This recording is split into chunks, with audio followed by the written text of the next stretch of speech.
Rick and Morty-гийнхоо үлдсэн ангиудыг нэг мөр яриад өгье гэсэн ажил төрөл таарахгүй. Дээрээс нь талжигнаад богод ууланд гарч борон цохиулаад ханиадтай хэд хоногийг барлаа. Одоо нэг мөр 4-10 дугаар анги хүртэл нь яриад өгье. Нээрээ та нар манай суугийн тогтмол үйл ажиллагааг дэмжихийг хүсвэл донешин өгөх боломжтой шүү. Цаашдаа ер нь 7 хоногтоо нэгээс 2 бичлэг оруулчих гээд үзэндээ. Rick маань гадуур дотор ууж яваад Crash-тай ярьж компьютероо оролдоод хамаг хамгаалалтаа ажилуулад хаялаа шүү. Тэгснэ Morty-г дуудаж агсан эдэр тавиад "Чи ууг анхаардаггүй Morty эдэр" гэж донгосож гарлаа. Ингээд хойж байхад нь утас дуугарч манай хүний эртний яанд Reese гэдэг нөхөр ярьж байна. Хаяа нэг Rick Morty хоёртой хамт загасчилдаг кул бороо юм уу да. Манай гуравт сайхан загасчлаад хойж байсан Reese-ийн ажлаас залгаад явах хэрэгтэй боллоо. Morty маань дуртай дургу буцаад "Та өвөөгөр ажиллаа хийлгүүлэх робот бүтээлгүүлж гэж мэгээд хөөхөн бас хүүхжиг байгаад байна." Тэгсэн Crash явж байсан амтныг Reese гэнэт буу гаргаж ирж буудаад алчвал яах вэ? Зэн чинь юу болж ийн яаж нээж ийн гэсэн Reese маань Rick-ийн хийсэн робот байхын тэрэ. Rick өөрийнхөө комны хамаг нуус үгийг Reese дээр хадгалах гэж бүтээсэн байдаг. Morty ч энийг сонсоод уурлаад өрөөрөөгөө явчихж байгаа юм. Мань хүнч тоож байгаа зүйлгүй айргаа уугаад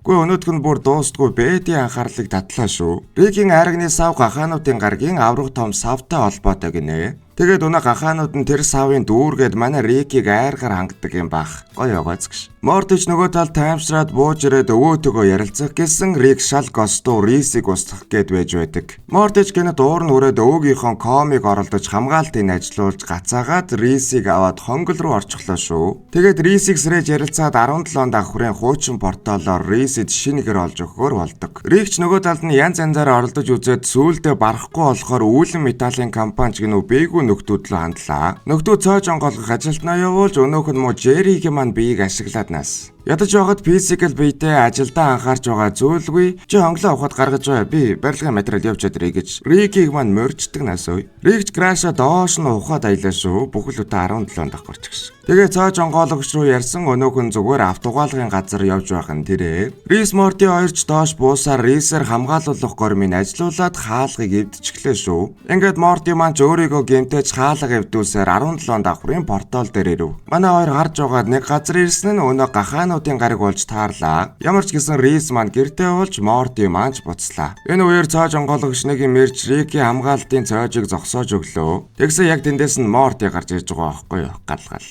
Гэнтэл буцаад хамгаалалт эдэр нь ажиллаад гахаанууд гарч ирээд "Би чиний ноо цугийг хадгалдаг эрийг олсон Rick." Тэгэхээр гахаанууд зүгээр ч нэг арх нэрдэг гарууд бишүүлж таарлаа. Манай хүний хамаг технологи руу нэвтрээд Rick Morty цоож онгоолгогч гурвыг алах гэж үзэж байна. Crash-аас гарсан давилгууд ч Summer Bet хоёр руу дайраад эхэлжээ. Манай хэд ч нэлээд үзээд сүүлдээ гэрээр нь лава орсоод баларлаа шүү. Тэгэхээр нь гахаануудын босс руу залгаж биедэн цоож онгоолгогчийг оруулаад хамаг юмын сүрүүлээд нэг юм зогсов. Rick архиа авах гэсэн тэндээс нь Reese гарч ирээд манай хэдийг алах гээд хөөнөө. Сүүлдээ баригдаад алуулах нь үгүй юу гэсэн. Юугүй Rick Morty хоёр маргалдаад Rick-ийг мааслуулад арай хийж нэг юм энэ бүхэн жинхнээс нь дуусгав. Ингээд Reese-ийг ч устгахаар болсон Morty-д маань нэг санаа орж ирлээ. Тэр нь цоож онгоологчийг Reese-ийн биед оруулж кул авгаа амьд авч үлдэх байлаа. Rick буцаад худалдааны архиа гостуу зарайлж ууж эхэлснээр энэ анги дуусдаг. Дараагийн анги дээр Jerry шинэ ажлын ярилцлагад орох гээд сандарчсан явж байна шүү. Тэгсэн тэнд нь сансрын бэдэр ч гэсэн сандраад байгаа бол энэс нэгийг идчихэж гээд өт гаргаад ирлээ. Энэ өтийг идэхэд хамаг сандрал зовнилын өтөдөд таймшруулдаг юм байна. Jerry ихэндээ сэжгэлсэн ч нэгийг аваад хусаад аялаа. Morty маань харин аялалд явахаар хамаг юмаа бэлдсэн байх бөгөөд порталоор нэг газар хүрээд ирэв. Манай хүнийг өнөө эхний улирал дээр гардаг Snowball угтаж авч байна. Snowball нохтын амьдардаг ертөнцийг бүтээгээд тэрнийхээ ёокн жолцсон байх шиг. Гэхдээ тэр жодгой нөхдүүд нэг төрлийн сонио амьтан гаргаж аваад тэжээдэг болсон байх нь тэр ёстой ачрахалтай. Snowball ч Morty-д ертөнцөө үзүүлэх гээд явж байсан мэд шиг хэдэн гарууд гэнэт гарч ирээд дайрсан тэр дорн устгаж байна. Эднээс нохтын эсрэг тэмцдэг зэрлэг овгийнх юм уу да хаашаа. Snowball санаа зовоод жоохон сэжигтэй болоод явчихлаа. Цааш өнөө тэжээвэр амтны дэлгүүрд очисон нөхдүүдийг үйлдвэрийн аргаар янз бүрээр гаргаж авдгийг мэдэв. Morty маань эртгэн хамаг юмаа баглаа тархиаруулж Snowball ч буцаж очиод өвөдөө хэлэх гэж байна уу эдэр гэж эвгүй гаргаж өглөө шүү. Morty чургуулж явахдаа гооч байна битгий алах гэж оролдоорой гэд хэлж дуусаагүй байхад нь ноход машин руу дайрч эхэллээ. Morty сэмэрхэн гар зогтоо тэрүүгээр явж байсан өнөө зэрлгүүд гарч ирээд Morty-г маань аваад явчихваа. Нөгөө талд Jerry-гийн хамаг зовнил нь алга болчихсон Pedger суугаад ярилцлага өгч байна. Хүний нөөцөд Jerry-гийн нээлттэй байдал нь таалагдаад үйлчлүүлэгчтэйгээ хийх оройн хоолнд урьлаа шүү. Жерри нэг л сонирн байгаад байсан дураагч нь бүр амар их хөт идчихжээ. Өнөөдөр нь одоо биеэр нь өсөж үржээд гарах юм байх. Рик Бэт, сансрын Бэт, Жерри дөрөвч өдний худалдаачин дээр өтийг авахуулахаар очдөг. Худалдаач харин манай хэдийг алж өтийг нь авах гэж үзээд өөрсдөө алуулж байгаа юм. Тэгсэн Жерри золигтоод алга болцсон байна шүү. Рик тэрэд 60-аас нь явж хаясаар өнөө үйлчлүүлэгчтэйгээ уулзахаар явсан мэдэв. Энэ үеэр харин Мортиг маань зэрлэгүүдийн толгойлогч дээр авчирнаа. Тэгсэн ноход зэрлэгүүдийг барьж авч тэднээс өөрсдийн дэжэврүүдээ гаргаж авдаг болж таарлаа. Удалгүй нохтын харамч дайрч зэрлэгүүдийн толгойлогч алуулж өгөхдөө Мортиг маань удирдагчаар сонгоноос. Мортич нохтын роботуудын нэгийг аваад тулдаж эхэллээ шүү. Нэг мэдгэд манай хүн хязээ язааны удирдагч аяттай дайралтын төлөвлөгөө боловсруулад байж байна. Тэгээд шууд ноход руу дайрж ороод өнөө тэжээврүүдийн суллаад цааш давшиж явсаар Сноуболын гэрийн өмнө тулдаж Морти маань нохотоогоо тулж үзлээ. Сноуболч танаад жалгаагүй тагш ирэх гэдрэгэж солио ордог. Тэгсэн мөртлөө бид нохооч нь хэвээрээ байдаг гэж үзэж гарлаа. Морти маань тулдаж явсаар Сноуболыг роботоос нь салгаад ёстой нохоо болгоод хаялаа шүү. Юу гэсэн ч үгүй. Тэгээд Сноуболыг барьцаалж тулааныг дуусгаад харих гэсэн нэг л бүтэл ололгүй хоёулаа хүнгээ алдаж амжиж нуувчанд орвоо. Нөгөө тал Жерригийн өдний нөлөө улам ихсэж хүний нөөцийн ихнэр үйлчлүүлэгчтэйгээ онгоцонд явж байх юм. Жерри жонож явсан онгоцоо осолдуулаад хүүхдэд төрүүлээд солиорч өглөө. Нөгөөдөл нь бүр Жерриг шүтээд тэгсэн Жерригээс өнөө өтнүүд нь гараад заваарч өглөө. Азар нэг юм Рик тэрэд Жерриг олж ирж. Рик Жерригийн бээс гарсан өтнүүдийг нэг бөмбөг шиг зүйл тарив. Ийм олон тэнэг зүйл болсон ч Жерриг маань ажилд авлаа гэд хүний нөөц яваад өглөө шүү гал. Нуувчин тарин Морти Сноубол хоёр нэлээд удсан байх ба хүний иргэншлиг дуурайж хөлөө хөлдөөнгөө алдсанд Сноубол ичж байлаа. Мортич нохотоогоо учир начраа олоод буцаад овоо хөөхөн боллоо шүү. Удалгүй нэг юм Рик маань ирж ийм болсон гаргийг нь арайч хаяад явчих чадалгүй. Өнөө өтнүүдээ нохтод сайхан тарааж өгөөд асуудлыг шийдвэ гэж. 6 дугаар анги эхлэхэд Рик, Морти, Самар гуравч нэг газар суух ба Рик бүр өөх гэж байгаа юм шиг идэж ууж байна шүү. Госто өвөөгөө дагуулж гарч ирээд явах гэсэн Морти дураг түлхүүрээ олдгүй. Энэ хооронд Рик портал нээгээд Самрыг дагуулж орчоод Мортидо хэрэлдээд байхан дэр. Тэгсэн гэнэт портал нь хаагдаад Рикийн толгоос алснаар энэ анги маань эхэлж байгаа юм. Ядаж явахад бас порталын удирдлагаа эвдээд нэг гаргийн наан цаана гацчихлаа. Рикийн бич өөрийгөө автоматар устгах горимдоо шилжиж Самар өвөөгөөсөө залгаж нэг юм асууснаар зогсоодог. Рикийн толгой нэг жижигхэн уутаар амиа арга цацсан байгаамаа бас. Ингээд нэг юм ямар ч хэлсэн дундаа уулзахаар болж Самар Рикийн биеийн учрыг олж авч явах хэрэгтэй боллоо. Рикийн бие ядаж байгаад яасан ч олон янзын зүйлстэй юм. Манай хүн нэг юм чирээд явж байсан тэндхийн гарууд Самрыг маань зүгээр явуулдгүй. Ядаж байгаад энэ баахан алуурчтай газар юм байна л та. Самар ч өвөөгөө зэвсэг болгож ашиглаад сүүлдээ бүр скутер болгоод унаад яваад өглөө шүү. Ингэж явсаар Самар ч Рикийн механикч нөхөр дээр ирж юу болсон хэлээд Рикийн биеийг нэг юм ухаан оруулж авлаа. Нөгөө талд Рик Морти хоёр эмнэлэгт иржээ. Эмч Морти дээр ирээд чи юун дээр гарын үсэг зурснаа харсан уу гэж асууа. Мортигийн биеийг авах хагалгааны бичгэн дээр Мортигоор гарын үсэг зурулсан байвал яах вэ? Яаж ганцаар гараа нэрээ. Эмч сэжиг аваад хамгаалагчдыг дуудаж манай хоёр зүгтаа таксинд суваа. Тэгсэн мэдээгээр айл хэдийн хөгшин гэрийн толгой хүүхэд барьцаалсан гэд гараад эхэлжээ. Мортич таксины жолоочийг ухаан алдуулж хаяад жолоо гартаа авлаа. Тэгээд мөнгө өнөөдрөө зүйл олох гэж дэлгүүр рүү дайрч ороод өвгөөгийнхөө толгоогоор дэлгүүр дээрэмдлээ шүү. Нөгөө талд би Самар хоёр ч механикчийг хүлээгээд байж байх ба. Механикч нөгөө алуурчинд Рикийн биеийг зарах гээд дуудсан байдаг. Би Самар хоёрч гар зүгтаа тэр хавьд байсан нөхдүүдийг алаад метро руу орж амжваа. Тэгснээ бас алсан нөхрийнхөө толгойг зүүгээд байгаамаа. Алуурчид жараас нь ороод ирсэн байх ба би Самар хоёр нэгнийхээ арыг аваад нэлээд үзэж байгаад метроноос буулаа шүү. Өнөө алуурчид нь яасан дуустгүй юм гэсэн үлдсэн хоёр нөхөр нь удирдагчаа аяад яваад өгдیں۔ Рикийн бич удирдагчтай нь үзлээ гэсэн мань гарыг тэрвэрч мэврээ таймшруулад явуулцдаг наасан. Самрыг хүрдэл дэврээд нэг л сайхан байгаа бололтой. Нөгөө талд дэлгүүр дээрэмцэн хоёр маань цагдаа нарт шахагдчихсан Рик утас чип гээд баахан юм мэдэж байхан тэрэ. Энэ үеэр Самар залгаж амьд гарвал сансрын бааз дээр уулзахаар болдог. Цагдаа нарыг жараа алчгалгүй байж байсан нөхдүүд өөрсдөө зүхтаагаад яваад өгдөг. Манай хоёр ч олсон мөнгөөрөө цааш сансрын бааз руу явж Рик Нолны тенетийг үзээд уйлж муулаад балааг нь авах нь тэрэ. Самар би хоёр бааз дээр үйж байсан. Би нэг зурвал Самар төгч байна шүү. Тэрэн дээр нь би хэд их боддог. Би чамайг хайрладаг гэдгээ хэлэхэд миний толгой өргөлд саад болдог. Гэхдээ би одоо бүхэлдээ би чамд хайртай шүү. Өөртөө итгээрэй. Эцэг их чинь тэнэг улс гэж бичсэн байх бөгөөд нэлээ уянгалсан би юу ч одоо. Нөгөө талаас Рикийн толгойч ирж нэг юм эргэн учирлаа гэснээр нэг нь алах гэд бүр дайраад байдаг шүү. Рик би гамгүй эдэлдэг болохоор өнөөхөн ч эргэж нээлэхгүй гэж үзэж байгаа юм байх. Ер нь хин нэгнээ хүсэхгүй байгаа бол тоо. Хэсэг хугацаа өнгөрөхөд бие толгой хоёроос Самар Морти хоёр холбоо тасарсан байх бөгөөд Морти ч нэг юм Рикийн толгойтой холбоо барьж шинэ бие олж авахар явж байгааг нь мэдвэ. Рик өөр нэг механикч Ричел дээрээ ирэх бөгөөд өнөөхөн нэг л хачин байсан биетэй од гарч обоо майдсан байдаг буяа юм аа. Ингээд буцаад манай хоёр алцаж эхлэх бөгөөд Рикийн толгойч үйлдвэрийг ашиглан биелүү дайрлаа шүү. Рикийн бич хамаг зэвсгээ гаргаж ирээд ширүүхэн үзэж эхлэх бөгөөд Самар Морти хоёрч ирсэн байв. Эцэст нь бие толгоогоо барьж аваад лаваараа шүтэх гэж үзнэ. Морти Самар хоёрч та хоёулаа бие бодсон аминчхан тэгэхээр нэгнээ бод гэж ойлж гарах бөгөөд Рикийн толгойч биетэйгээ шивнэлдэж юм ярьж байгаад нэг газар руу яарад орлоо. Буцаж гарч ирэхэд Рикийн толгой мөрөн дээрээ байх ба манай хүн ч өөрийн сэлмээ өнгөлж өгсөн болж таарлаа шүү. Заваарсан л юм. Ингээд нэг юм харцгаач Рик манч биендээ анхаарах хэрэгтэй гэдгийг ойлгосон байх бөгөөд тэгэд бүр сансрын олимпиад орж төрүүлж мөрүүлээд эцэст нь өнөө газараа гахаан нохоо шиг эдсээр энэ анги дуустдаг. Рик Морти хоёр ургамлаар дүүрсэн гараг дээр ирэх бөгөөд модны бал авах гэж байгаад хөгшин модонд баригдчихлаа. Манай хоёр ч хэрэндээ хил амаараа учрыг нь олчих гээд аялагчд эдэр гэлсэн. Та нар шиг нөхдөөдөд зориулсан газар надаа бэ гэж хэлээд сороод үндэс рүүгээ оруулж нэг шар зүйл болгоод ус руу унгаачихлаа шүү. Рик Морти хоёр эсүүд болсон байх бөгөөд ёгзөр хөгшин модны гүндэх экосистемд хоригдсон юмуд даянзна. Тэнд ч хоригдсон олон гарууд байх ба нэг нь бүр манай хоёрыг алаад идээтгэлээ шүү. Рик Морти хоёр буцаж төрөөд нөгөө нөхрийг өөрсдөө идэж цааш өсөж үрдсээр загас бүр газар уснаа явууч боллоо.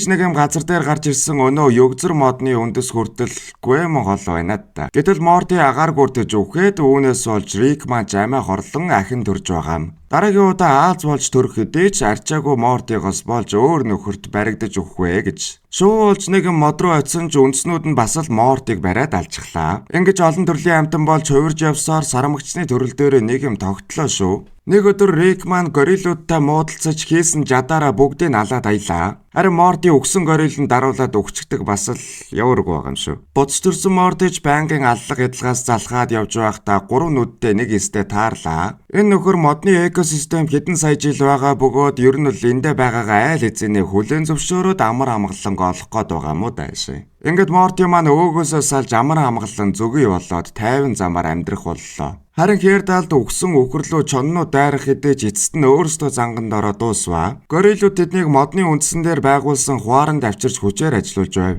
Хуаранг мэдээж Рик бороо удирдах бөгөөд бүх боолуудаараа нэг нэгээр нь мод руу авируулж туршилт хийлгэж эхэлнэ. Сүүлдээ бүр гарцгүй болж модыг тайрах гэж ч үзлээ. Ёгзөр мод тэр дараа үндсээ нөхөж гал тавихт нь хүртэл бороо оруулж байгаамаа. Морти нөгөө талд янз бүрийн амтан болж хаасайгүй баасаар нэг мэдхэд үүнээсээ залхан ургамал болж үзэхээр шийддэг. Тэгээд далайн замаг өөр юу ч үлээ яван явсаар толгодыг хужиж сүүлдээ бүр мод боллоо. Модон цэцэглэж удалгүй алим ургаж алимыг нь амтан идэж Морти баас болж байгаам. Түүнээсээ дахин мод болж үржиж явсаар ёгзөр модыг бүргсэн өөрийн экосистемийг бүтээгээд эхлэв шүү.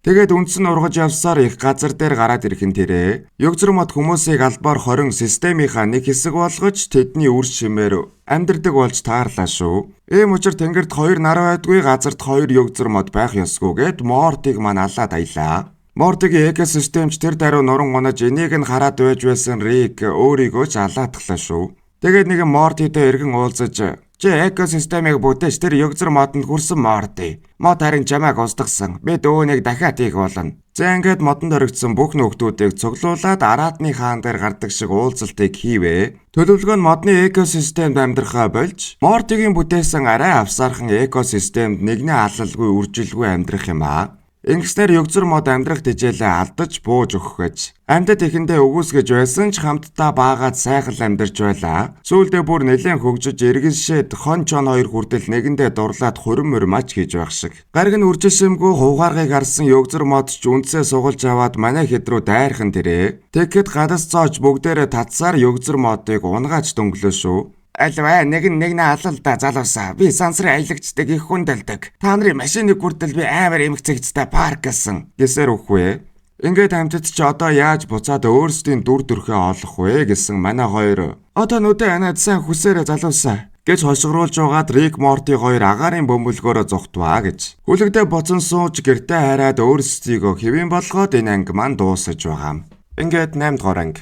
Рик маань ном өдр тавьсан нэлээд хүн төрөгтэй орноосоо босож лабад орж ирснэ. Хоёр нөхрийн бөкснөөс хөгжим сонсоод дөмс шиг зүйлээр арх нэрх гэж байгаагаар энэ анги маань эхэлнэ. Морти ч өөгөөсөө юм гуйж орж ирээд бүх юмыг сүйтгэд аялаа шүү. Манай Рикэд ууг нь их чухал амьдралынх нь баяр баясгалантай сайхан өдөр байсан юм шиг байгаа. Тэрнээсээ болоод ч тэрөө Мортигоо "Чи надад хэрэггүй Морти, зүгээр л нэг жарлаа бацаан. Чиний амьдрал миний жаргалтай түүж огтолцдгүй" эдэргээд гомдоогоо таялаа. Ийхүү Рик маань Самар Жери хоёрыг дэлгүүр явуулж лабын шин төхөөрөмж авахуулахар болвоо гэж. Харин өнөө төмсөн хаана байгааг нь судлаад одтой бүжиглээд орох хэрэгтэй боллоо шүү. Тэгээд Мортигийн өрөөнд дайрч ороод нэг өчшиг зүйл тархинд нь суулгачихлаа. Тэр өтөн хүний нэнжин сэтгэлийг идээд гаднаас нь хинч юу гэж чэлсэн сайхан зүйл хэлж байгаа мэт зураглал болгож харуулдаг юм байна. Жишээ нь гэвэл "Чи явал энд чирэггүй хөөг навш Морти. Би чам тайртай Морти." Ингээд Морти ч өвөөдөгөө хамт бүжгийн тэмцээнд бэлдэж өвөөнч сайн тусалж дэмжиж байгаа мэт санагданаа.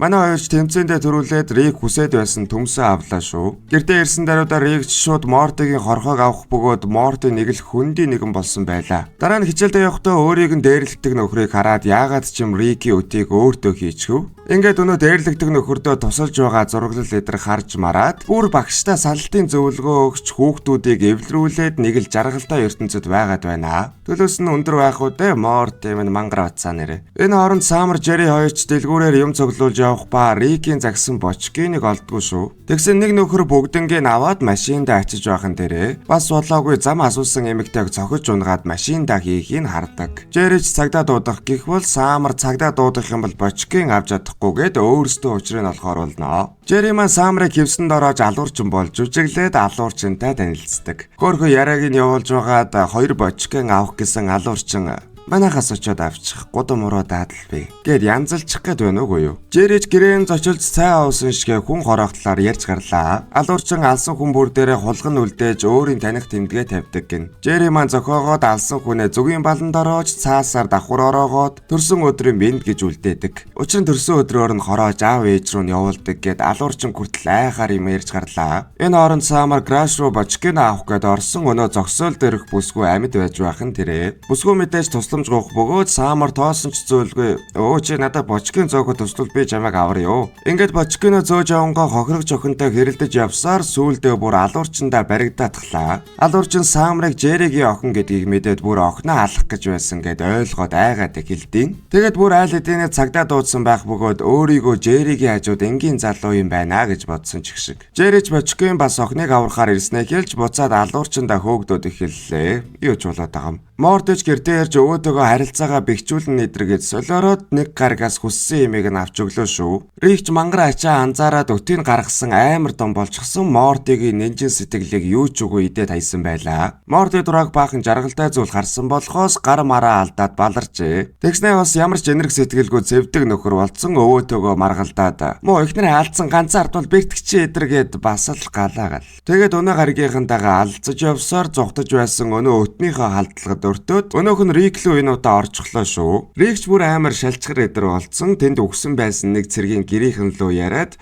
нөхөр чинь үхчихлээ мөгчихлээ гэж солиороод Морти харин нөгөө талд нь нөхдүүдийг энерги сэтгэлгүй алсаар нэг юм хүлэгтээ суулаа. Зогтож явхад Самар залгаж юу болоод байгааг хэлснээр Морти сансарт зүгээр бөмбөг хаяад порталдод Самар дээр ирчихдэг нас. Тэгснээ бүх удирдлагыг аваад аавыг нь алах гэж байгаа хүний мэсгүй алуурчинд хүний мэсгүй бас нэг Морти үгэлнэ. ертөнц чам шиг хүмүүс зориулсан дүрм журм байхгүй. Чамаа ганцаардаж байгааг чинь мэднэ. Чам ч гэсэн тэрэлт хэрэгтэй. Гэхдээ өөртөө юу хэрэгтэй хэлэхгүй бол ертөнц чамааг ойлгохгүй гэж алуурчнаа уяраа чаяад өнөөх нь гарч ирэнгүүд нь шүүрийн шанаг болголгүй яах вэ? За ингээд бүх юм дуусаж Морти ч өвөөгөөс өнөө өтийг гаргалгүй тэгсгээд үлдээчихлээ. Яалтчгүй хүний мөсгүй болсон байгаам. Рик өнөө архи харин нэр жуугаад өтөө хордуулж алаад гаргаснаар энэ анги дуусаж байгаамаа. 9-р анги дээр Жери Бет хоёр важайна захиралтай уулзах гэд ирдсэн байдیں۔ Учир нь Морти Самар хоёр сургууль дээрээ өвөөгийнхөө төхөөрөмжүүдийг ашиглаж өчнөө хэрэг тарьсан байгаам. Бет жинээгэн сонсоод амар уурлаж байхад хүртэл бас нэг төхөөрөмжөөр тэр өрөөрний дууг хааж магаад нэрэлэх хэрэг тарьж байгаа нь харагдаж байгаамаа. Энэ үеэр Рик гарч ирэн важайна захирлыг ловн болгож молгоод Морти Самар хоёрыг сургуулаас хөөх гэж байсан хүн юун хөөх мантай үлдээж байгаа юм. Гэхдээ нэрэл Морти Самар хоёр жоохон даруулах хэрэгтэй гэж үзсэн болохоор баячуудын хүүхдээ хүмүүжүүлэх гэж явуулдаг цуслан руу явуулахаар болсноор энэ анги хэлдэг. Морти Самар хоёр ч нэрээ цадгаа алдаж Рикийг хүртэл өдөж оргоолсоор өнөө цуслан дээр ирж байгаа. Тэгээд ёстой эвгүй чанга газар ирлээдэ гэсэн баян айлын хүүхдүүд өнөө цуслан эзэлж аваад дараг зэргийг бүгднгийн алаад гсэн байна шүү. Морти тэр хоёрт жоохон сонин санагдаж байсан ч тэгээд дунд нь ороод шоудад алга бололгүй яах вэ? Нөгөө талд гэртээ хоёулахнаа үлдсэн Jerry Beth хоёр Самрын өрөөнөөс хар тамхи хайж угаад нэг зүйл олж татаадахлаа. Тэр нэг тийм өсвөр насны тэнэг хүүхэд шиг болгодог юм уу хайшим. Beth ч машин идэр хулгаалын идэргээд солиорч өглөө. Тэгэж байгаа татсан тамхиа харсан чинь үрд юм ансуурл гэсэн байдаг. Beth бол нэг санаа зовхгүй Jerry ажил амьдрал инээ дээрээ гэд яриад сүүлдээ өөр нэг гараг дээр тамхиных нь ерөндөг байгааг мэднэ. Ингээд Рикийн комоор сансрын такси дуудаж хоёр хай нөхөр өөр гариг руу явдаг. Явахдаа зүгээр явахгүй далжганж байгаад өхөнгөө алдаж нэг юм бүхэлдээ шопинг мол шиг гариг дээр ирнэ. Нэг мэдсэн тэнд нь байсан тавилгын дэлгүүр дундаж мундцсан бүтгэв. Ямар ч гэсэн нөгөө ерөндөг шиг юмаа олоод авах гэж худалдагчийн дуудсан. Өнөөх нь өөр хотоос ирж байгаа нь харагдаж марагдаад яаж хүлээхүү байцаахан эвдэж улгаалаад тэрүүгээр нэг зүхтаж нууц газар олоод нэг юм хэрэглэх гэсэн ерөндөг нь олон зүрхтэй хүн зориулсан болж таарлаа. Jerry Rikээс тусламж дуудаж гуйсан байх ба Рик нь бас өөрөө мансуурцсан ирж байгаа юм. Одоо ялтай билээ. Морти Самар хоёр харин цуслан дээр шоудаж явсаар байгаа түүнээсээ залхаж дээрэс нь баячуудын хүүхдүүдтэй муудалцаад зүгтваа нэг юм. Ойролцох тосгон дээр ч олон зүйл донгосож Риктэй ярьсан өнөөх нь хаа яваа юм чинь юу гэж яриаг нь ойлгох уу? Ууган Самар та хурдан ирэх хэрэгтэй байна. Цуслангийн дарга зэрэг нарын бүгдийн баячуудын хүүхдүүд алаад шоудаад балаа газар болжээ гэсэн байхгүй юу? Энийг харин сонссон баячуудын хүүхдүүд дургүй тосгоных нь тэднийг эргэх цаг болжээ гэд Морти Самар хоёрыг барьцааллаа. Тэгээд чулуугүй баячуудын хүүхдүүдийг бас барьцаалаад баян эцэг эхээс нь мөнгө автал явуулахгүй гэдэг. Тэр дунд нь баян биш асуудалтай эцэг эхтэй хоёр хүүхэд байгаа нь Морти Самар хоёр мэдээж. Тэгээд ер нь баг эндээ өглөө эдэр гэж байсан харин Рик Jerry Beth гурав юу ч гэсэн порталдод ирж байгаамаа. Тэгээд буцаад харах гэсэн Рик порталоо шопинг молд үлдээсэн яалтчгүй алалцаад гарах хэрэгтэй болно. Рикийг сайхан эхэлж гаргаад манай хүнч тэрүүгээр будаа олгож нэмж баячуудын хүүхдүүд орж ирж тосгоныхан галж байдаг буюу юм аа. Тэр дунд өнөө тосгоны эмээ Jerry Beth хоёрыг барьцаалах гэж бас хөөрхөн хургуу үзнэ. Рикч тэрүүгээр баахан юм хийж явсаар усанд ороод нэг юм дуустдаг. Портал бөгөө манайдыг сансрын Beth ирж авч байгаагаар энэ анги дуусах бөгөөд Jerry Beth хоёрч сансрын Beth-д чи яагаад бит хоёртой гурвлахаа болцсон бэ гэсээр нэг юм дуустдаг. 9 дугаар бүлгийн сүүлийн анги эхлэхэд Мортигийн гэр бүл үхсэн байх бөгөөд бусад Рик Мортигууд ч тэрүүгээр сайхан гэрийг нь тоноод явж байна шүү. Манай Рик Морти хоёр ч юм авчих санаатай явсан Морти бан ганцаараа явж байгаа Кул Мортитой таарлаа. Сайхангаар өөрөө портал буудаа тэрүүгээрээ тэнэд явдаг ба Мортид манд бас нэгийг олоод өглөө шүү. Морти ч тэрүүгээр өөр ертөнцид өөрийнхөө өглүүдийг үзээд явж байхын дээрээ урд төлдөө богино гартай нөхдүүд Дракулагийн урсаад талхан Морти гэдэл. Тэр дундаас нэг оршуулга нэлээд сонирхолтой болж байна шүү. Jerry гарч ирээд та нар миний хүүд хайртай байсан биз дээ. Тийм ээ. Би өөний төлөө борхныг жалах болно. Гэж мэгэд нэлээд амбицтай Jerry юу юу. Морти энэ Jerry-гийнхнийг нэлээд удаан дагаж яваад санаандгүй баригдаатглаа шүү. Тэгсэн нөхдүүд портал буу энэ тэрэгийн талаар ямар ч ойлголтгүй бөгөөд Рикийг арх уугаад байхаар нь хөөгөөд явуулж л да янз нь. Морти ч бүх зүйлийг тайлбарлаж баян Jerry-гийнх Мортинг бан нэлээд эрхлүүлж байгаад явууллаа. Морти тэгж сайхан байж байгаад буцаад гэртээ ирсэн Самар аавыгаа шоглоод ээж нь Госту гэд авахын малгай нэрэ. Рик харин өнөө өгсөн ертөнцийн Рикигаас иргэдэг тавцсан гэдэр авч нэмээд мототой болоод гсэн байна шүү. Морти мэдээж гэрийнхнээсээ залхаад баян гэрийнхэнтэйгээ нэлээ их цагийг хамт өнгөрөөж Jerryтэй бүр хамт хоёулахнаа лагер гарнаа. Сайхан оддоо тэнгэрийн доор стейк шарж идээд Jerry аав идрээ яриад сүүлдээ хүүгээ хэрхэн алдснаа ярьж өгдөг. Морти ч тэрэнд нь сэтгэл нь өдлөөд таач миний аав идэр гэсэн. Тэгвэл Морти бидэнтэй үлдээч наатаа эвдэлчих гэж манай Мортиг маань ятгах гэж үзээд маргалдаад сүүлдээ эвдэлчихлээ шүү. Энэ ертөнцийн Jerry-гийнхэн баян амбицтай тийм чи хүчрэг байх ёстой гэсэн эвгүй нөхдүүд юм шиг байгаа. Морти маань ч цогтож Jerry араас нь ойг самж эхэлдэгэ.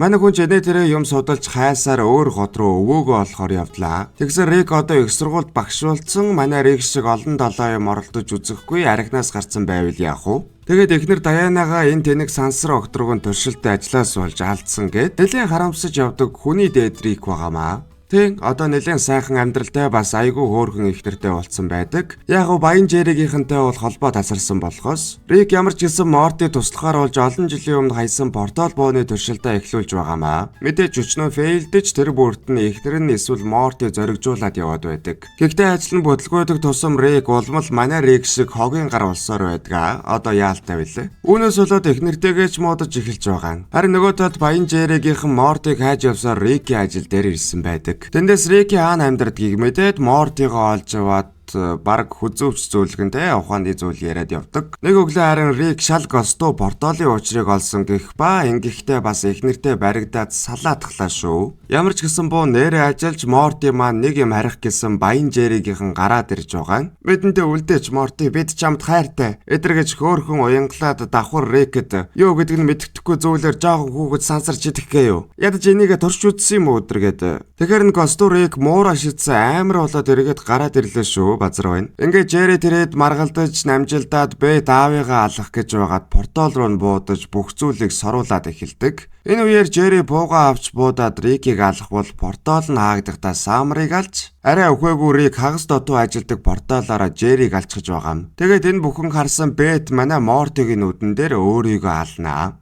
Морти бүр трама цаашаа удалгүй бусад Рик Мортигууд сайхан гэрийг нь тонох гэж ирэх ба тэр дундаас өөрийнхөө Рикийг олж аваад ямар ч гэсэн харж байгаа юм. Буцаж гэртээ ирээд алкоголик ээжтэй би танд хайртай гэж хэлэлгүй яах вэ? Манай хүн ийм хачин байдалтай байсаар нэг орой Рик орж ирээд чирээд мототоогоо дагуулж явнаа. Нэг сайхан тийм ээ зам дээр нар жаргахыг хараад л Морти маань дээрдээд 9 дэх үйлрэл дуусваа гэж. Энэ хүртэл үзсэн хүмүүстээ баярлалаа. Нэрээ манай сугийг дэмжихийг хүсвэл доношинх боломжтой шүү. Баярлалаа. Баяртай дараагийн бичлэгээр уулзцгаая.